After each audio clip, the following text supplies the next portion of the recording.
Welcome to Garam Masala, the magic spices of cooking. ചക്ക ലഡു. നമ്മൾ പല വിധത്തിലുള്ള ലഡുകളും തയ്യാറാക്കിയെടുക്കാറുണ്ട്. ഇന്ന് നമുക്ക് ചക്ക ഉപയോഗിച്ച് ഒരു ലഡു തയ്യാറാക്കാം. നല്ല ടേസ്റ്റിയായ ലഡുവാണിത്.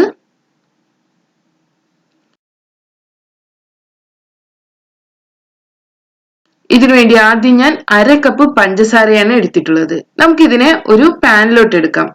ആവശ്യാനുസരണം പഞ്ചസാര പിന്നീട് പൊടിച്ചു ചേർക്കേണ്ടതാണ്. ഇതിലോട്ട് നമുക്ക് 1/4 കപ്പോളം വെള്ളം ഒഴിക്കണം. ഇതിനെ മെൽറ്റ് ചെയ്തെടുക്കാം.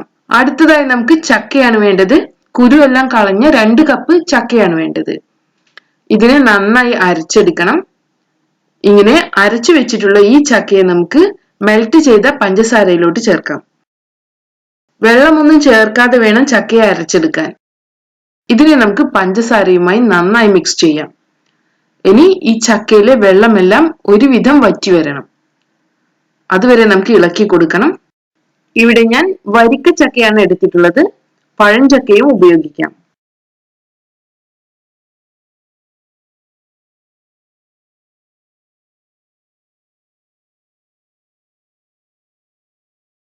ഇനി ഇതിലോട്ട് നമുക്ക് തേങ്ങ ചേർക്കാം. 1 മുതൽ 1.5 കപ്പ് വരെ തേങ്ങ ചേർക്കാവുന്നതാണ്. നമുക്ക് ഈ തേങ്ങയെ ചക്കയുമായി നന്നായി ഒന്നുകൂടെ മിക്സ് ചെയ്യാം. 1-2 മിനിറ്റ് ഒന്ന് ഇളക്കി കൊടുത്താൽ മതി. ഇനി ഇതിലോട്ട് നമുക്ക് 1/2 ടീസ്പൂൺ ഏലക്കാപ്പൊടി കൂടെ ചേർക്കാം. നന്നായി മിക്സ് ചെയ്തതിനു ശേഷം നമുക്ക് ഫ്ലെയിം ഓഫ് ചെയ്യാം. ഇനി ഈ മിക്സിനെ നമുക്ക് തണുപ്പിച്ചെടുക്കണം. ഇത് തണുത്തു വരുന്ന സമയം കൊണ്ട് നമുക്ക് അരി വറുത്തെടുക്കാം. പുഴുങ്ങലരിയാണ് വേണ്ടത്. 1 കപ്പ് പുഴുങ്ങലരിയാണിത്. ഈ അരിയെ നമുക്ക് ഡ്രൈ റോസ്റ്റ് ചെയ്തെടുക്കാം. മീഡിയം ഫ്ലെയിമിൽ വെച്ച് ചെയ്താൽ മതി. ബ്രൗൺ നിറമാകുമ്പോൾ നമുക്ക് ഫ്ലെയിം ഓഫ് ചെയ്യാം. അരി കരിഞ്ഞു പോകരുത്. ഇത് തണുത്തതിന് ശേഷം നമുക്ക് പൊടിച്ചു വെക്കണം. ഇപ്പോൾ നമ്മുടെ ചക്കയുടെ മിക്സ് തണുത്ത് വന്നിട്ടുണ്ട്. നമ്മൾ ഓൾറെഡി ഇതിൽ കുറച്ച് പഞ്ചസാര ചേർത്തിട്ടുണ്ട്. ഇനി ഇതിലോട്ട് നമുക്ക് പൊടിച്ചു വെച്ചിട്ടുള്ള പഞ്ചസാരയാണ് ചേർക്കേണ്ടത്. ആവശ്യാനുസരണം പഞ്ചസാര ചേർത്ത് നമുക്കിതിനെ മിക്സ് ചെയ്യാം. കുറേശ്ശെ ചേർത്ത് കൊടുത്താൽ മതി. ചക്കയിലോട്ടും വറുത്തു വെച്ചിട്ടുള്ള അരിയിലോട്ടുമുള്ള പഞ്ചസാര ചേർക്കണം.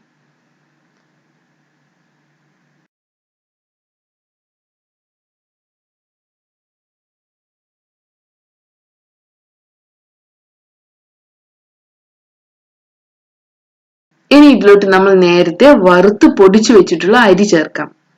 ഇതിനെ നന്നായി മിക്സ് ചെയ്യാം.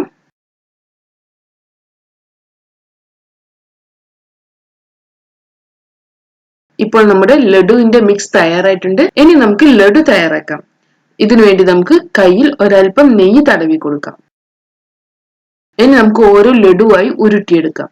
ഇതിനുവേണ്ടി ആവശ്യമുള്ള സൈസിൽ നമുക്ക് കുറച്ച് ലഡു മിക്സ് എടുക്കാം. ഇതിനെ നമുക്ക് ഉരുട്ടിയെടുക്കണം. അങ്ങനെ നമ്മുടെ ഒരു ലഡു തയ്യാറായിട്ടുണ്ട്.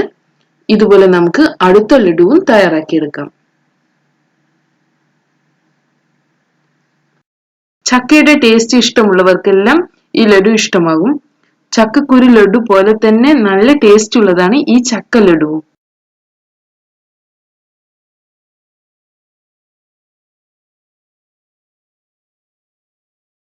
അങ്ങനെ നമ്മുടെ സ്വാദിഷ്ടമായ ചക്ക ലഡു തയ്യാറായിട്ടുണ്ട്. ഇതിനെ നമുക്ക് സെർവ് ചെയ്യാം. ഇതിനെ നമുക്ക് ഫ്രിഡ്ജിൽ ഒരാഴ്ചയോളം സൂക്ഷിക്കാവുന്നതാണ്. Thank you.